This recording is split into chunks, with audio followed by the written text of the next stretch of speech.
बात करेंगे MCLR की। 1 अप्रैल 2016 से RBI ने MCLR सिस्टम लॉन्च किया है। पहले हम BPLR पे थे, फिर हम बेस रेट पे आए और अब MCLR पे आ गए। तो हम डिस्कस करेंगे कि MCLR क्या है और इसका हमारे ऊपर क्या इम्पैक्ट पड़ने वाला है और MCLR कैसे काम करती है और बेस रेट से कैसे डिफरेंट है। तो सबसे पहले जानते हैं कि MCLR का मतलब क्या है। MCLR का मतलब है marginal cost based lending rate.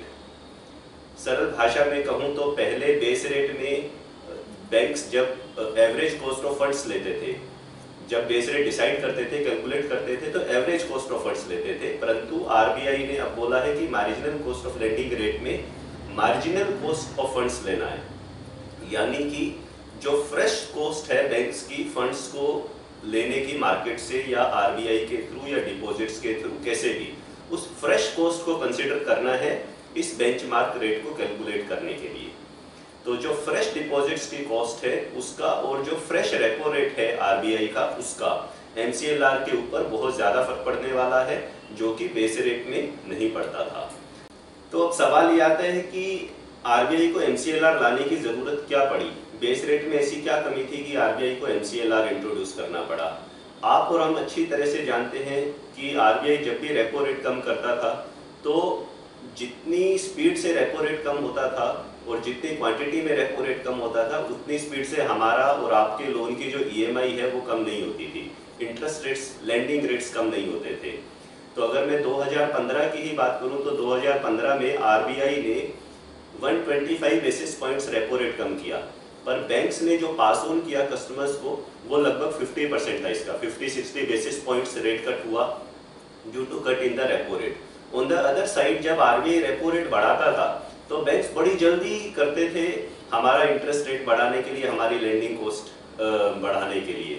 तो RBI लगातार वर्बली बैंकों को प्रेशराइज करता रहता था कि अगर हम रेपो रेट कम कर रहे हैं और आपका कॉस्ट ऑफ फंड्स नीचे जा रहा है तो आप भी लेंडिंग रेट कम कीजिए और ये बेनिफिट कंज्यूमर्स को और कस्टमर्स को पास ऑन कीजिए, पर ऐसा हो नहीं रहा था। तो इस ट्रांसमिशन को क्विक करने के लिए RBI ने एक नया टर्म, एक नई मेथोडोलॉजी इन्वेंट की, MCLR। इसमें RBI ने कहा कि आपका जो लेटेस्ट कॉस्ट ऑफ फंड्स है वही डिसाइड करेगा कि बेंचमार्क रेट क्या होगा, और उसी में एक मार्जिन या स्प्रेड ऐड करेंगे आप और कस्टमर्स का लेंडिंग रेट डिसाइड करेंगे। तो RBI की पॉलिसीज जो भी है वो पॉलिसीज बैंक्स फॉलो करें इन लेटर एंड स्पिरिट और वो बेनिफिट कस्टमर्स को पहुंचे, इसलिए MCLR की जरूरत पड़ी। तो 1 अप्रैल 2016 के बाद से, यानी अभी से अगर आप कोई भी लोन लेंगे किसी भी प्रकार का किसी भी बैंक से, तो वो MCLR से लिंक्ड रहेगा। उस बैंक का एक MCLR होगा और उसमें एक मार्जिन या स्प्रेड वो बैंक ऐड करेगा और आपका लेंडिंग रेट डिसाइड करेगा। पर बेस रेट मैकेनिज्म में बेस रेट हर बैंक का एक ही बेस रेट होता था। हर बैंक के अलग अलग बेस रेट होते थे, पर एक बैंक का एक ही बेस रेट होता था जो कि वो एक कैलकुलेशन से अराइव करते थे। परंतु MCLR एक नहीं होगा। RBI ने डायरेक्शन दी है कि मिनिमम 5 MCLR तो हर बैंक को डिक्लेयर करनी पड़ेगी, और अगर वो बैंक चाहे तो 5 से ज़्यादा MCLR भी डिक्लेयर कर सकता है। वो जो 5 मैंडेटरी MCLR हैं वो है ओवरनाइट MCLR, उसे हम 1 डे MCLR भी बोल सकते हैं, overnight MCLR, 1 month MCLR, 3 months MCLR, 6 months MCLR and 1 year MCLR। तो 1 day, 1 month, 3 month, 6 month and 1 year, ये 5 MCLR तो हर बैंक को मैंडेटरी डिक्लेयर करनी पड़ेगी। अगर बैंक चाहे तो इससे ज़्यादा टेन्योर की MCLR भी डिक्लेयर कर सकता है, फॉर एग्जाम्पल 2 ईयर्स, 3 ईयर्स या वटेवर। जानते हैं इंटरेस्ट रेट रीसेट डेट क्या है। अगर आपने अब अप्रैल में कोई भी होम लोन लिया या किसी भी प्रकार का फ्लोटिंग रेट का लोन लिया आपने किसी भी बैंक से, तो बैंक आपका उस महीने का जो MCLR होगा उस पर्टिकुलर टेन्योर के लिए जो बैंक ने डिसाइड किया है। फॉर एग्जांपल अगर आपने होम लोन लिया है तो कुछ बैंक्स ने बोला है कि हम 1 ईयर MCLR को बेस मानेंगे होम लोन देने के लिए। तो अगर किसी बैंक का MCLR 9.35 है और वो आपको होम लोन दे रहा है अप्रैल मंथ में और 15 पैसे मार्जिन ऐड कर रहा है, तो आपका रेट हो जाएगा 9.35 MCLR फॉर 1 ईयर और 15 पैसे उस बैंक ने मार्जिन ऐड किया। तो इंटरेस्ट रेट रीसेट डेट ये कहती है कि मई में या जून में या जुलाई में जो आगे आने वाले महीने हैं उसमें चाहे रेट ऑफ इंटरेस्ट में कुछ भी चेंजेस हो जाए, आपका जो इंटरेस्ट रेट रीसेट होगा वो 1 साल बाद ही होगा। इस अप्रैल में ले रहे हैं तो अगले अप्रैल में होगा, तो अगले अप्रैल में जो भी MCLR उस महीने में होगी वही आपका MCLR बन जाएगा। तो इस चीज़ के फायदे भी हैं और नुकसान भी है। इस चीज़ का फायदा तो ये है कि अगर बैंक का कॉस्ट ऑफ फंड्स बढ़ रहा है ड्यूरिंग दीज मंथ्स तो भी आपका रेट बैंक 1 साल से पहले बढ़ाएगा नहीं। और उसका नुकसान ये है कि ड्यूरिंग दिस 1 ईयर अगर बैंक का मार्जिनल कॉस्ट ऑफ फंड्स घट भी रहा है, जो कि वो हर महीने पब्लिश करेंगे, तो भी आपका रेट कम नहीं होगा, आपका रेट 1 साल बाद ही कम होगा। इसे और सरल भाषा में कहूँ, just for the sake of understanding and convenience, तो आप ये समझ लीजिए कि अगर आपने होम लोन ले लिया किसी बैंक से और वो बैंक ने बोला है कि 1 साल मेरा इंटरेस्ट रेट रीसेट डेट है, तो आपका लोन लगभग इंटरेस्ट रेट 1 साल के लिए फिक्स हो गया। वो फिक्स, मैं टेक्निकल टर्म्स में बात नहीं कर रहा हूँ जहाँ पे पेनल्टी लगेगी लोन ट्रांसफर के लिए, पर आप मेंटली ये समझ लीजिए कि आपका लोन का रेट उस बैंक से अब 1 साल के लिए ना कम होगा ना ज़्यादा होगा। जिसने मई में लोन लिया, मई में जो भी MCLR था उसका रेट उस स्प्रेड के साथ, उस MCLR प्लस स्प्रेड से लिंक हो जाएगा और वो 1 साल तक सेम रहेगा। कुछ बैंकों ने 1 year interest rate reset date decide किया है, जिनमें स्टेट बैंक ऑफ इंडिया है, ICICI बैंक है, IDBI बैंक है। मेरी जानकारी के अनुसार इन्होंने 1 ईयर इंटरेस्ट रेट डेट को प्रेफरेंस दी है।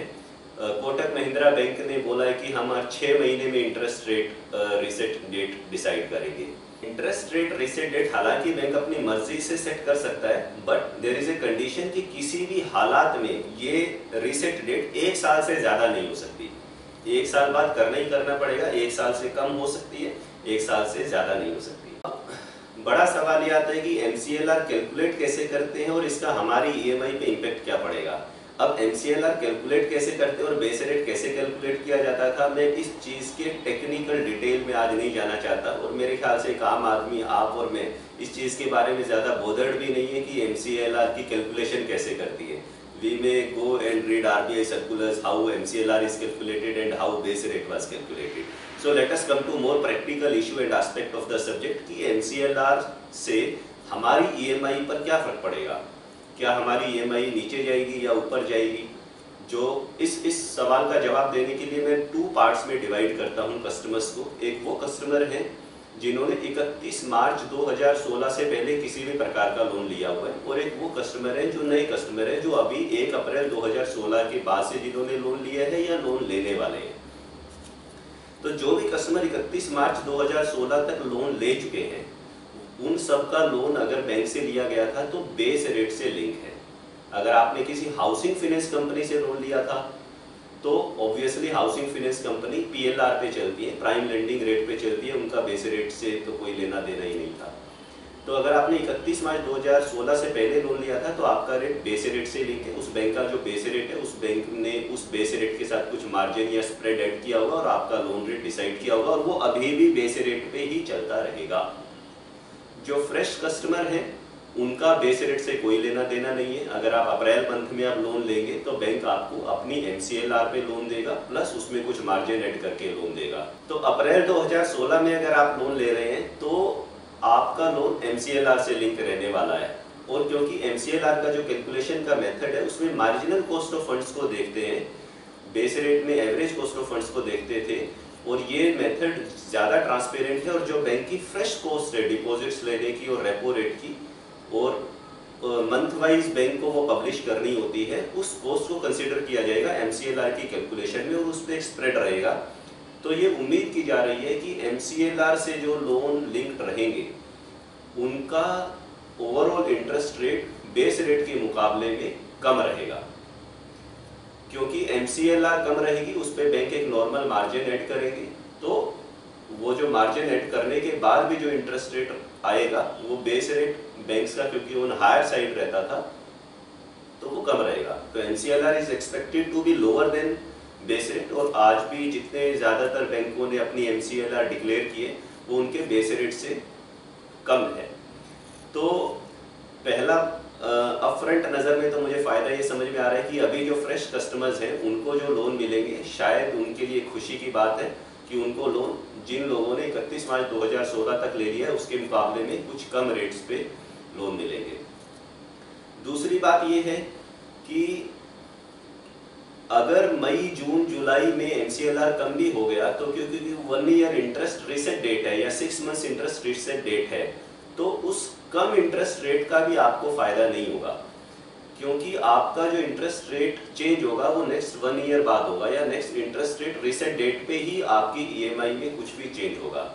इस बीच में आपके पास दो ऑप्शन है, या तो आप उस अपने लोन को इसी बैंक के साथ चलने दीजिए, या अगर आपको लगता है कि मार्केट में काफ़ी दूसरे बैंक्स की MCLR डाउन है और एक अच्छा खासा डिफरेंस है आपके करंट होम लोन रेट में और दूसरे बैंक्स जो ऑफर कर रहे हैं उसमें, तो बैलेंस ट्रांसफ़र का ऑप्शन, अपना लोन दूसरे बैंक में ट्रांसफ़र का ऑप्शन वो पहले भी खुला था और आज भी खुला है without any prepayment penalty if your loan is on floating rate. जहाँ तक पुराने कस्टमर्स की बात है तो RBI ने बोला है बैंक्स को कि वो अपने एग्जिस्टिंग कस्टमर्स को, एग्जिस्टिंग बोरोवर्स को ये ऑप्शन दें कि अगर वो बेस रेट मैकेनिज्म से MCLR में शिफ्ट करना चाहते हैं तो दे मे डू सो।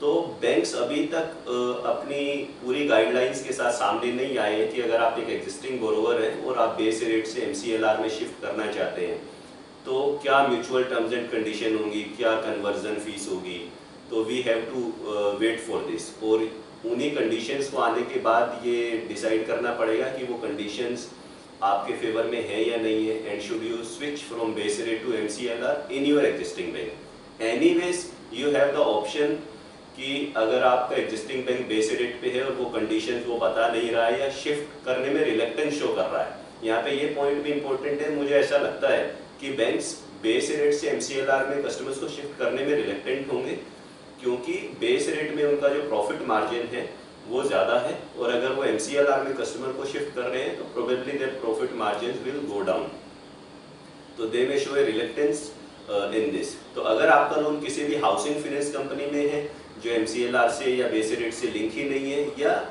आप प्रीवियस कस्टमर हैं और आपका लोन बेस रेट से लिंक है और करंट में जो MCLR से लिंक रेट है उनमें अगर डिफरेंस है, तो I suggest you should transfer your home loan और any other loan to MCLR mechanism.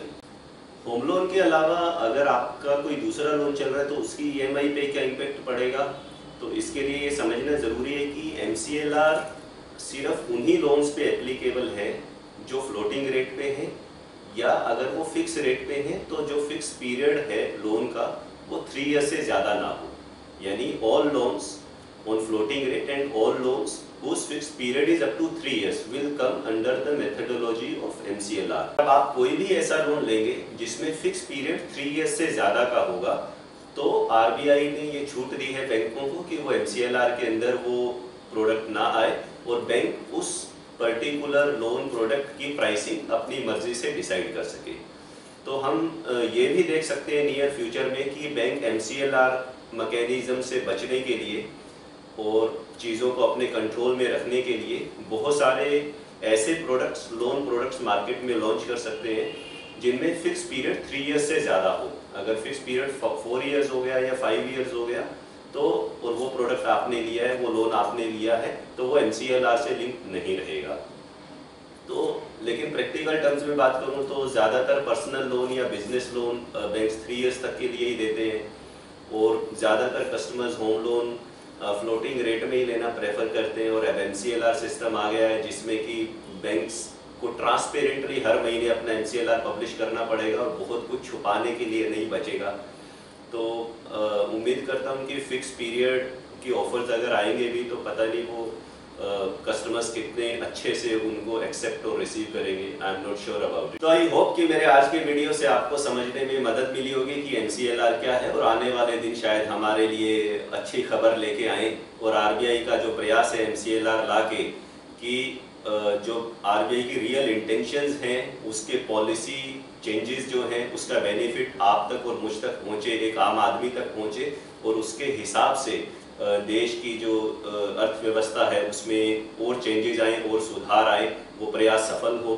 तो इसी उम्मीद के साथ मैं आपको फिर से इनवाइट करता हूँ कि अगर आपको कभी भी दिल्ली एनसीआर में किसी भी तरह के लोन की ज़रूरत है तो आप सस्ता लोन बाज़ार को फ़ोन कीजिए, आप मुझे फ़ोन कीजिए, क्योंकि मेरा मानना है कि बिजनेस सच के साथ भी हो सकता है। Thank you for watching this video. This is Subodh Gupta signing off from सस्ता लोन बाज़ार। Have a nice day.